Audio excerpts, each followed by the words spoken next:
Hi, everyone. A very good evening and a very warm welcome to yet another Edelweiss Konnect Classroom session. As usual, let me start by thanking you for your time today evening and your regular patronage, which has helped us to make this initiative of ours a roaring success. Uh, Coming to today's topic, it is called How Can You Shockproof Your Investment Portfolio? Right. And we all know that perhaps volatility and the big swings which we see in the equity markets is something which we need to somewhere get accustomed to and get ready for, because it is something which which may happen at any trigger. And quite honestly, we don't know uh, what could be that next trigger for the next big swing. And more so perhaps when it hits us negatively more than in positively, because when the swing is on the positive side, it's more hunky dory. It's something which we are all very happy with, because somewhere our profitability in terms of our investments is going up, so that somewhere perhaps doesn't bother us so much. But when the swing is more on the negative side, that's somewhere where we all bother, right? I mean, it becomes something which becomes very worrisome. And somewhere we've seen that in the past, and somewhere we also know that this is something which happens and we should be prepared for it. But quite honestly, this is easier said than done, isn't it?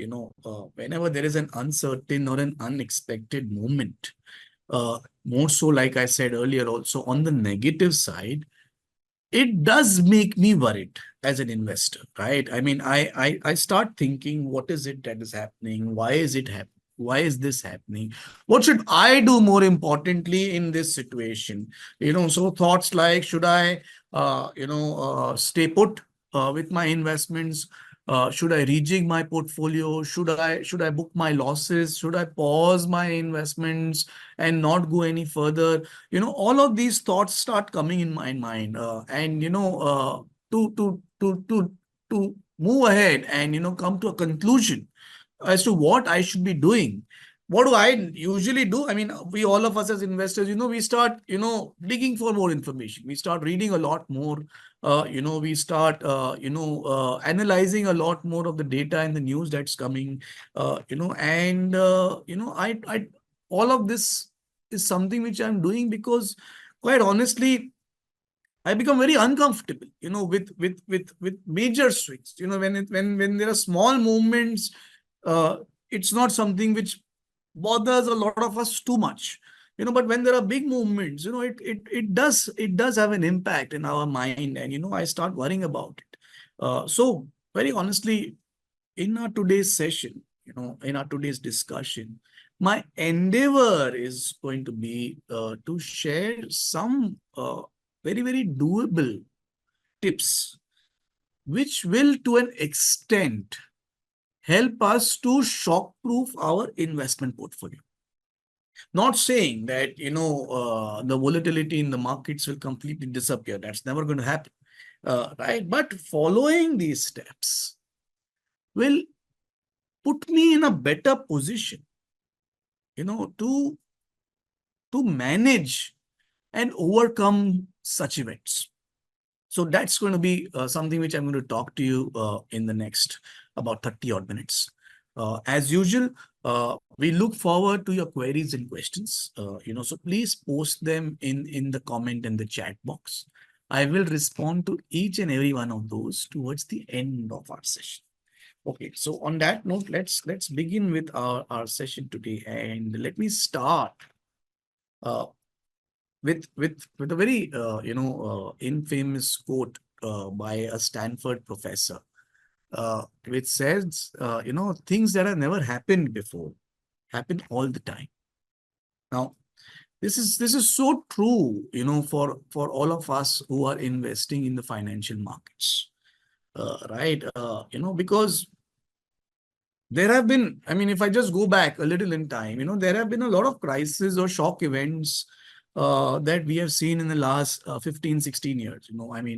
Let's just go back to the 2008 financial crisis to start with. Post that, then there was a European crisis. Then we had COVID in 2020. And then post that we also had a war, the Ukraine and Russia war. So all of these crises, when I go through these, I learn something, isn't it? I learned that this is what happened, and this is what happened post that. So there is a learning which comes from everything. But what is also true when you look at the all of these crises is that a new crisis comes up. So something new comes up, which I may not be better prepared with. Hence, what becomes very, very important is that we must invest with this mindset that there may be a new crisis. There may be a new event which will shake up the world. And hence, it becomes extremely crucial and important for me to create a portfolio which will not only absorb, the current crisis that I am going through as an investor, but also be prepared to pay dividends, in the long run. So that's something which we all should learn from, and that's something which we all should look at while creating our investment portfolio. Now, before we go to how do I do that, I'm going to talk to you about 3 mistakes which we all should avoid during our investment journey. Okay, the first, whenever there is a major crisis, especially, first is, whenever there is a crisis, and whenever there are swings, more so on the negative side, it's very human for me to start panicking. But what's happening? You see a portfolio going a little negative every day, or, a big negative in one day. You start wondering what happened, And so the one mistake which is very common is, for a lot of us as investors, more specifically in the SIP or the systematic investment plan mode that we invest in, which is perhaps one of the most preferred, I decide to pause or stop. So I think that this is not an opportune time to continue with my investments. This is going more negative. So I will just pause and stop and let the negativity move completely, and then let the tide turn, and then I will resume. Very common for a lot of investors, but this will perhaps be a very, very costly. This turns out, in hindsight, a very costly mistake. Now, why do I say this? Because whenever there's a downturn, what is also true is that, the NAV of mutual fund schemes also becomes lower in comparison to the previous ones, right? In most cases, that will be true. So when the NAV becomes low and my investment in SIP mode is still continuing, I accumulate more units at a lower price. So my average cost comes down.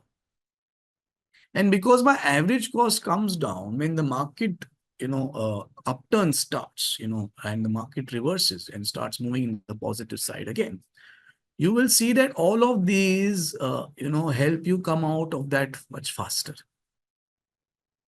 And you start reaping the benefits of this when you stay invested, when you continue with your investments and don't pause or stop your SIPs. So the first thing that you should remember, this is a mistake which we need to avoid. We should not pause or stop our SIPs just because there is a downtrend that we are seeing in the markets. Okay. The second, another big mistake which a lot of investors do is they sell. They liquidate their mutual fund investments. A lot of times, even at massive losses. They start thinking that there is too much negativity happening. There are these headlines that investors are losing. I have lost so much of money in today's crash. And I start thinking this is going negative. I start reading, and there is a lot of negative analysis, perhaps, which is happening because of whatever was happening in the market. In the short run, maybe all of that is true. But so I start thinking that instead of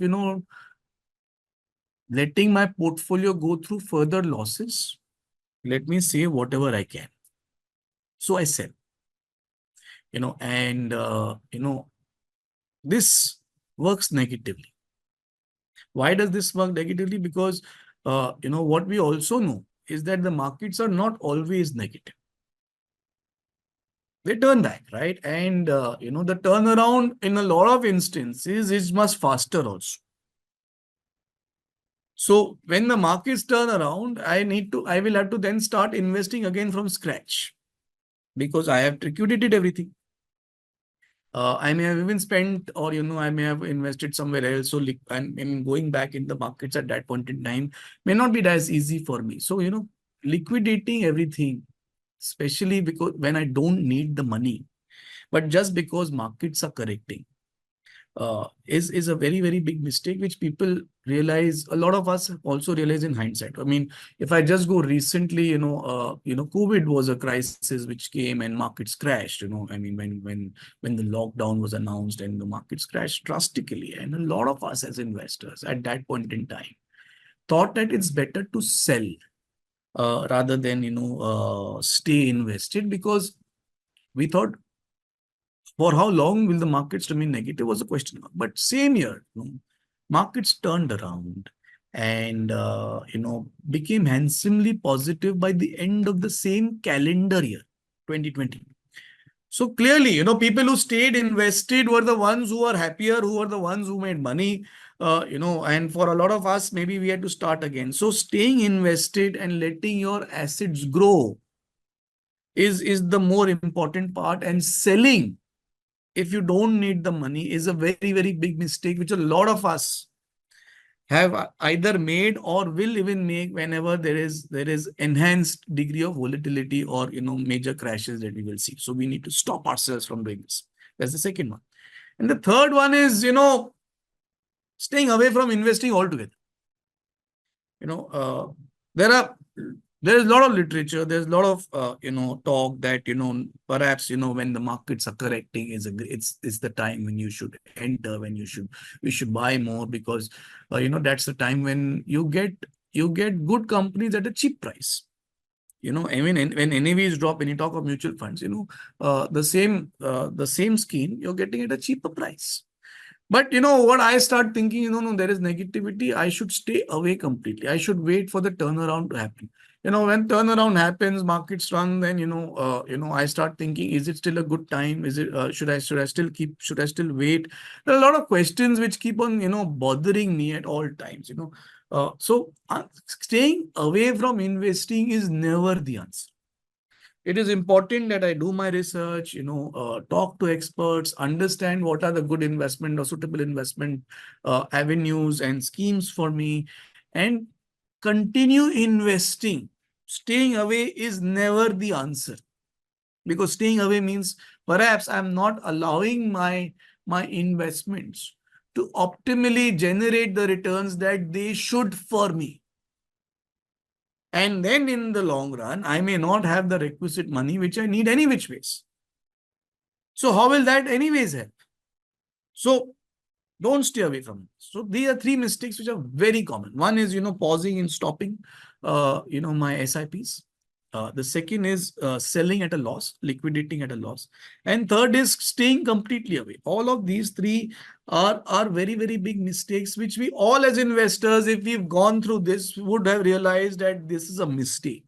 And hence, I'm just taking this opportunity to call it out that, don't make these mistakes. Because in hindsight, you regret making these mistakes more than anything else, because you're not allowing your investments to generate that return which it perhaps could have. So these are three mistakes which we should not do. Now, how do I do that? And what should be my thought process when I'm making my investments? First is obviously, I need to have the right mindset. You know, uh, you know, the aim of this conversation, very honestly, that I'm having, is not only to alarm all of us as investors, that I need to be aware that there is something negative that can happen, right? But more importantly, it is to equip ourselves with the right tools, to invest wisely. Now, we all know that, there are a lot of standardized tools and investment models that are there, and we also know that these are not well equipped or well rounded to predict any major occurrence of a major event. Okay, but we should also be aware, that this can happen, so that I am able to build my portfolio in such a way wherein I am able to prepare for such eventualities. We should, in fact, I'll go one step further and even tell that you and I, we are more in the retail investor category, right? I mean, and we should think, that once in my lifetime, there will be a major event that I will encounter. You should think something will happen, which will be a major event, which will test me, which will shock me, and I should think that something like this will happen. Now, the good part is, with this, you should also remember is that the markets bounce back after such events. We've seen enough, evidence. We've seen enough evidence from the past shocks, right? I mean, when you talk of the 2008 financial crisis, the 2012-14 European crisis, you talk of COVID, you talk of the Russia-Ukraine war. I mean, the 4 events which I spoke of some time back at the start of my session. We've also seen that markets have always bounced back. So we should remember this. Unless, I am investing in a completely fraudulent business, which implodes and the stock price of that business comes to a pulp, markets will bounce back. So hence, what is very, very important that as an investor, I should invest with a mix of caution and steadfastness. Now, what will this do? This will help me, weather the emotional and financial storms that will be triggered by any major event. So that is what is very, very important. So first and most important is that I need to build that mindset that something like this will happen. Then I should also think that whenever something like this will happen, it also turns around and, things go back. And in fact, turns around very handsomely. I mean, we've seen in the past, so there is no reason to think that, it won't happen in the future. Unless, of course, I'm investing in a business which is fraudulent, right? In that case, obviously, the business by itself has gone wrong. So that's different. But, usually when you're investing through the organized routes like mutual funds, they have a much better research mechanism, so the probability that they are, covering themselves up is much higher. So in that sense, that should not implode my investments to a great extent. And hence, keeping this in mind, I should practice caution with a degree of steadfastness and be ready for any emotional or financial storm. That's the first thing. The second thing is I need to stick to my plan. I need to create something which is a core portfolio.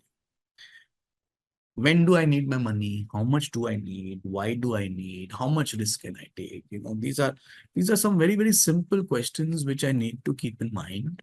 And basis this, I need to create a portfolio. Now, if there is any major shock in the market today, but I am 3, 4, 5 years away from really requiring my money, then I have the capacity to absorb. It is okay. Markets will turn around. I mean, right? We've seen that in the past. So this too shall pass, right? So my core portfolio is something which I should prepare in such a way that I track it. That if something happens, I'll continue with this. And this has to be done basis my investment appetite. So that's my core portfolio. Now, what a lot of people also suggest is, that we should also invest something known as a satellite portfolio. Now, this is something where you take tactical calls. Looking at the situation of the markets, you decide that, this is where money is available to be made. So I increase my investments there. You think there is a big shock in the market, so markets will be somewhere on the negative side a little longer, but there is some other investment avenue which is creating. So I just invest some money over there to take benefit of that. You think that something else is going to happen. You think that interest rates are going to fall. There is an opportunity in the long bonds to create some money. You invest over there. You create a satellite portfolio. Now this satellite portfolio helps us to take advantage of the situations prevailing in the market. Now this helps us, like, because I'm taking benefit or advantage of the situation that's in the market, it will add up to my portfolio return. But what is very, very important, especially in a satellite portfolio, is that I should track this very closely. I mean, there could be a possibility that my tactics are not paying the dividends that I was thinking. My tactics are delayed. I am a little late. There could be a lot of things. So tracking this, on a close leash is very, very important. I need to monitor this well. I need to track this very closely so that, if there is any corrective action that needs to be taken, I take it immediately. The idea of a satellite portfolio is to build on my portfolio returns. Now, if I want to build further on it, I need to track it so that I'm able to do that. Now, very, very important is that you also have some knowledge of what you're doing. Or there is somebody who is doing this for you, but doing it with a very, very strong focus. Otherwise, if you don't have the wherewithal, you don't have the resources, you don't think, you have somebody who would track it so closely, you may be just well off creating a core portfolio. A satellite portfolio has to be tracked closely. Okay, so that's one thing. Stick to your plan. Now, second thing, we've spoken about this before also, but the idea is that I should diversify. First and foremost, I should have something known as an emergency fund.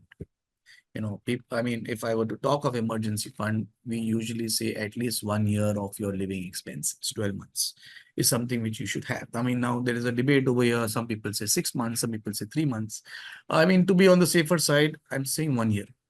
Now, this is the cushion that you have for any unprecedented times. Something goes wrong, markets are going negative, you start thinking, what should I do? But having emergency funds gives you that cushion that, okay, I have something prepared. So tomorrow I can absorb this for a year. So that is where, this emergency funds always helps you. It's an emergency fund. It can be used in a lot of emergencies. Usually emergencies are looked at only as medical emergencies, but there could be other emergencies also. Right. So these can be helped. These can be looked from that side also. The idea of this obviously is to invest in very, very low volatile investments, or the least volatile investments, which in our investment world comes from schemes like liquid schemes. They offer quick liquidity. They are not very volatile. They are comparatively to other investments far more stable. And so liquid funds may be your ideal investment option when it comes to your emergency funds. The first thing. Second thing is, we should invest in equity and equity related instruments. We all know the potential that equity, we all know, read, have experience, whatever way you want to call it, that equity investments has the potential to accelerate my wealth creation. And so this is also something which I think a lot of us now agree upon, that I cannot avoid equity investments totally. But what is also to be noted is that, when it comes to equity investments, stock picking is a totally different ballgame.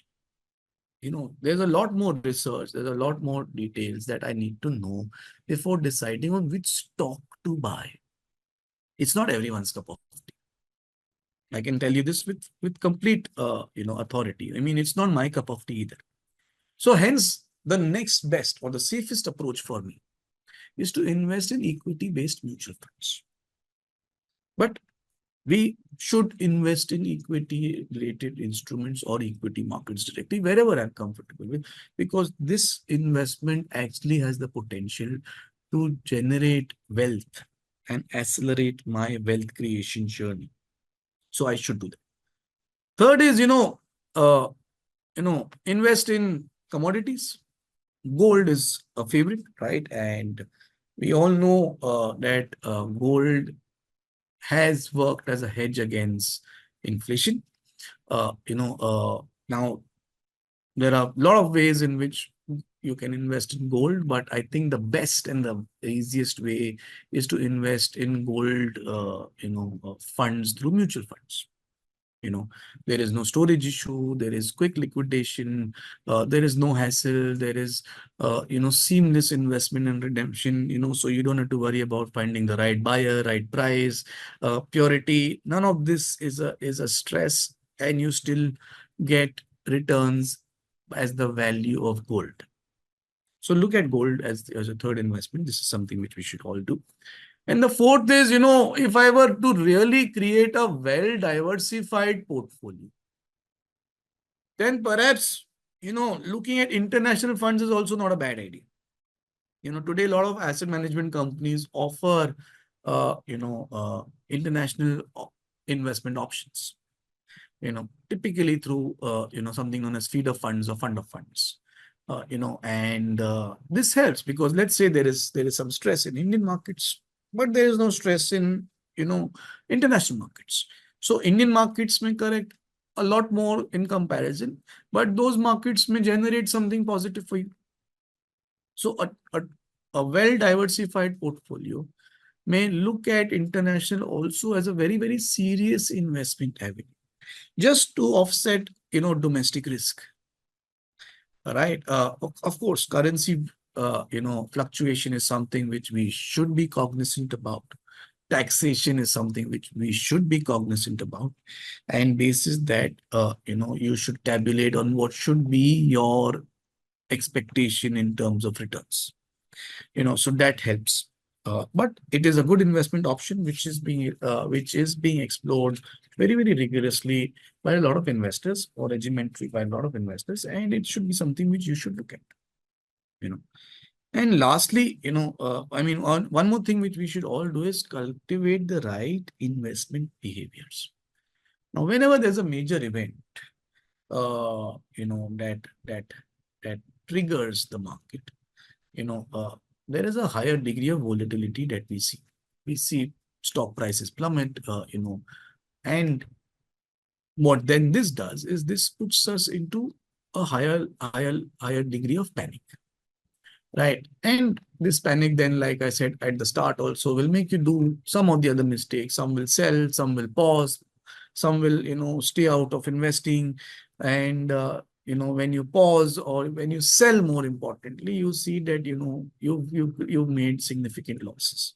Now, what we've also seen as a trend is, whenever you see a loss on this side, a lot of investors, usually when major triggers happen, you see prices of gold move up. And then, most of these investors sell equity related mutual funds and invest into gold related products.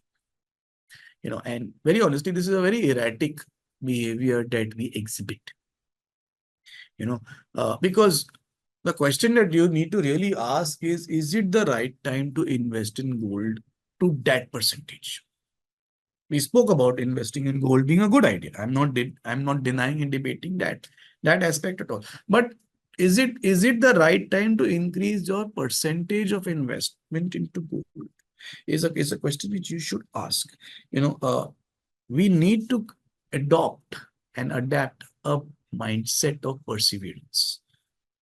We need to not act in haste. We need to ensure that we make our decisions based on rational thinking and not emotions. I mean, if you remember, if any one of you have been,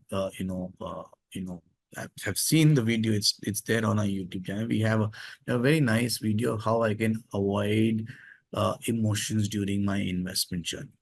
And I think if you've not seen it, that will help you to ensure that you don't get too emotional when you with your investments. So, I mean, it's there on our YouTube link. I would urge you to please go and see it, because that's a very, very nice video that we have. So that's there. And finally, as a takeaway, diversify as early as possible. Be mindful of your behavior. especially during a major crisis event, sufficiently work towards shock-proofing your portfolio. And remember that with each event, I get smarter, I get savvier, uh, resilient, to absorb, such events, both emotionally and financially. Remember that this too shall pass. It is something, uh,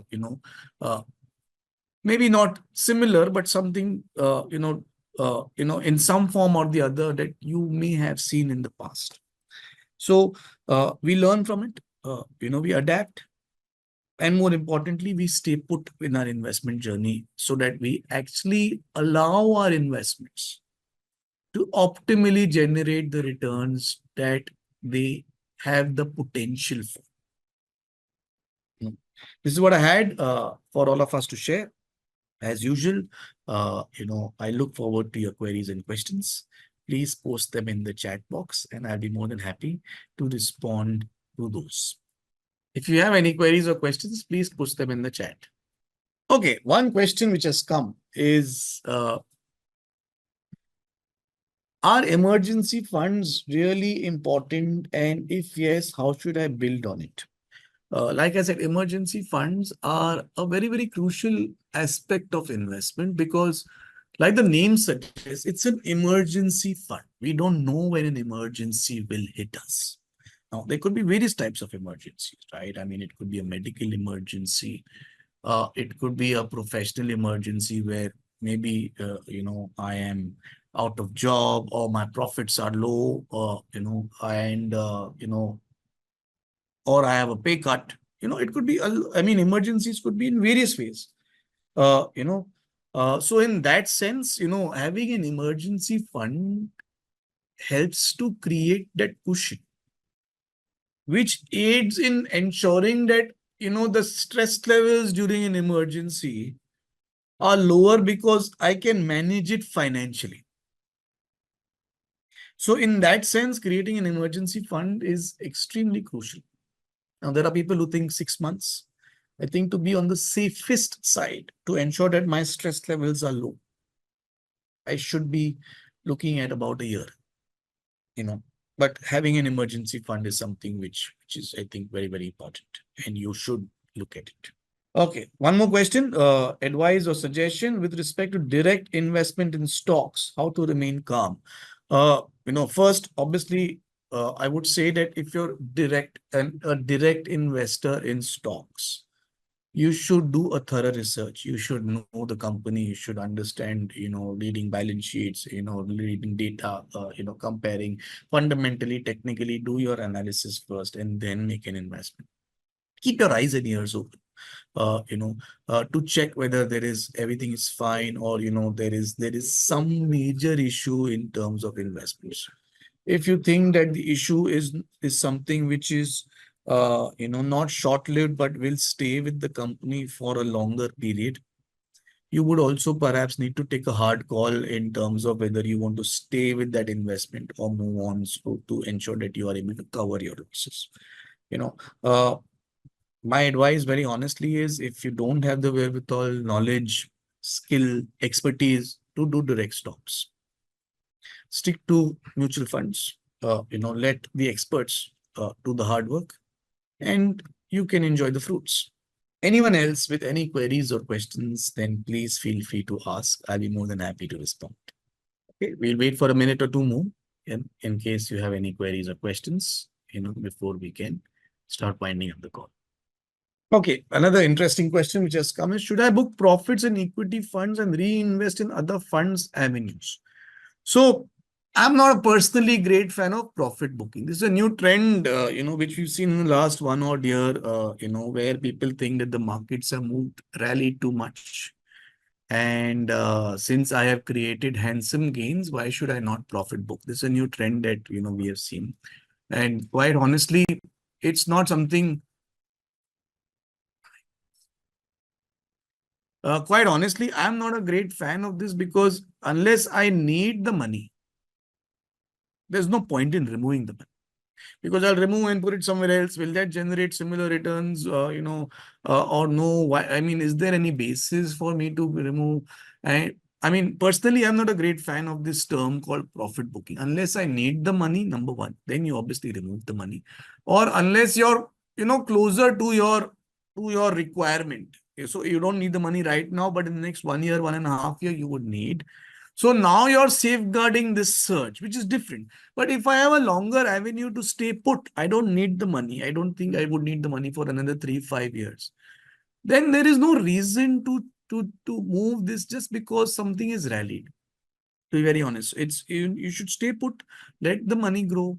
Unless there is a reason for you to think that now the job in this investment asset class is done, or this investment scheme is done, there should be no reason for you to move, to be very honest. So don't profit book just for this, just because somebody is telling that the markets have skyrocketed. Anyone else? Any queries or questions? Okay.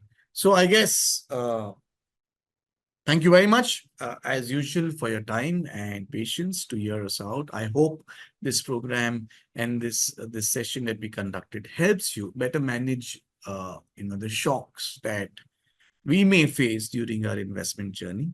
On that note, once again, thank you very much. Goodbye, and take good care of yourself. Until next time. See you. Bye-bye. Mutual fund investments are subject to market risks. Read all scheme-related documents carefully.